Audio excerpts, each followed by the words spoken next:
Today we're going to do a review of the Renogy 200-watt ShadowFlux panels. So these have anti-shading technology in them. First ones that I've seen like that. So what we're going to do is we're going to unbox, go over the specs, then take it outside. I have two identical power stations, so we're going to plug in a solar panel into one, and then I have another 200-watt panel that I tested in a previous video, and we're going to connect that to the other. So we're going to compare and contrast between the two.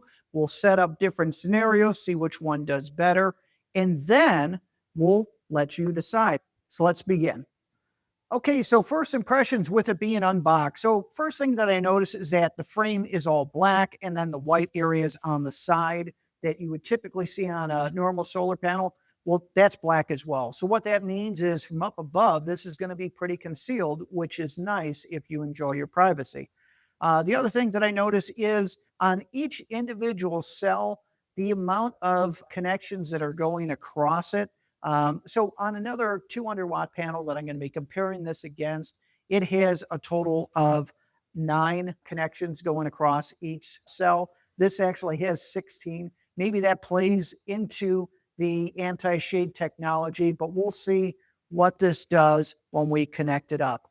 So now onto the specs. So looking on the back of the panel, it is maximum power is 200 watts. So we are going to test that, see how close it gets to that number.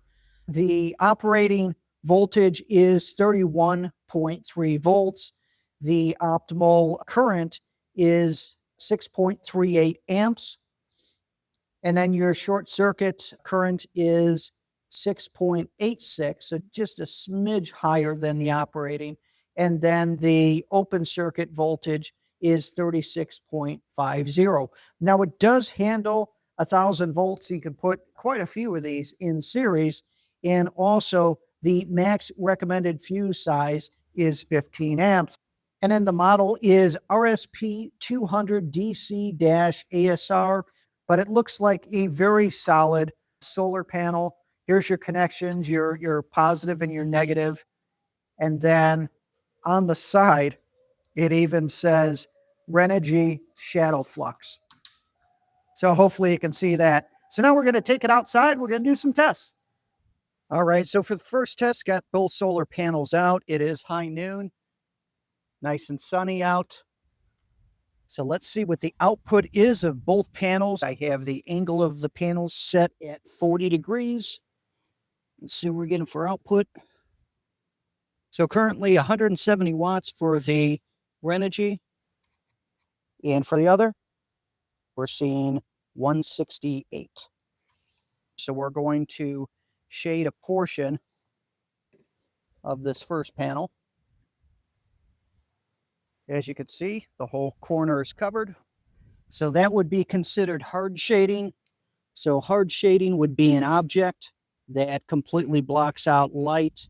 Soft shading would be like leaves on a tree to where it doesn't quite cover it. So we are looking at an output right now of 6 watts. Now we're moving it over to the next panel. We also have an output of 6 watts. Let's cover up lengthwise instead of having the whiteboard vertical. We'll see what it does now.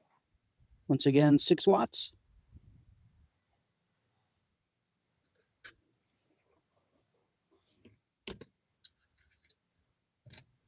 And we have 12 watts. We'll do a smaller portion of each. We do halfway in between both panels, so you can see that. That looks like just a hair. That is halfway between both panels. Let's check them both. 36 watts, 37 for the Renogy, and 13 watts for the other. So if you're blocking a large portion, even though this has 28 bypass diodes in it, if you block a large portion, it does affect it the same as any other panel. But if you're blocking a smaller section, which let's just say if you have a tree in which some of the branches and leaves are partially covering a corner or what have you, the output is much better. Let me put this vertical now.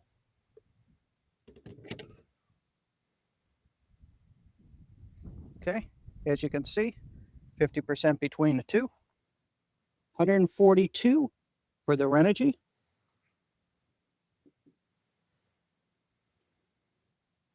Oh, wow. 11 watts. So interesting tests. It looks like that the anti-shading built into the Renogy panel definitely works. If you cover too much of the panel, it appears that it doesn't, but if it's a smaller section, there is a vast improvement. So I can confirm that anti-shading actually does work.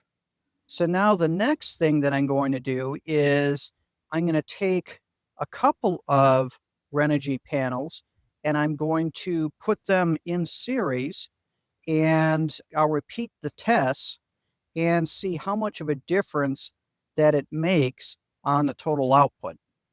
Let's see how the output changes once that you have two panels in series. It should be a smaller drop, but I'm just kind of curious what it does.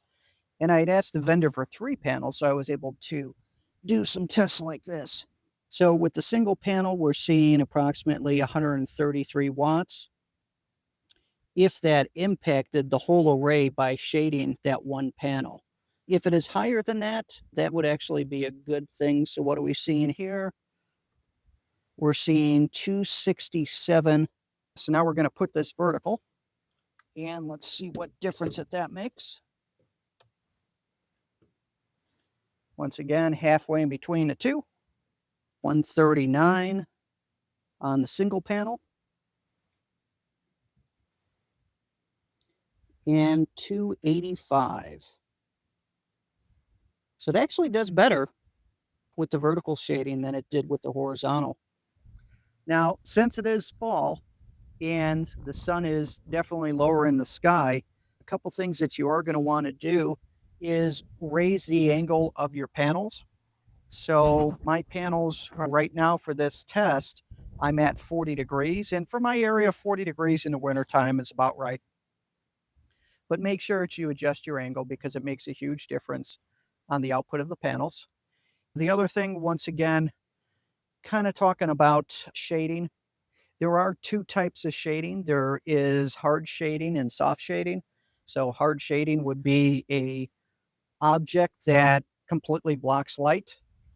With these panels, it won't be as big of a difference because it could bypass around it. But on panels that don't have as many bypass diodes built into it, this has 28. You would have hot spots in the panel if you have hard shading. Soft shading, it once again is going to be like a tree branch with leaves on it. It's only going to cover, a portion of a cell at a time, maybe the entire cell, but it's not, there's still going to be some light that kind of gets around it. And that's why they call it soft shading. And the other thing too is when it comes to shading, especially hard shading, you don't want that to really impact around high noon or what have you when you're at your maximum solar output, because that's going to have a larger effect on the panel as far as hot spots. So try to make sure that you don't have any large objects that provide hard shading, especially around noon for your panels. So that's about it. Hopefully, you guys enjoyed this. I like the anti-shading technology. I'd like to see it on more solar panels in the future. And I also really appreciate how these are blacked out with the frames and there's no white edging on it. I love my privacy. I'm actually painting most of my panels to where they're black on the edges just for additional privacy, but it's kind of nice that it's already built into these Renogys. If you were looking at these from a drone, they would kind of blend in, especially if there's a black backdrop. That's it. Thanks again for watching Mike's Garage.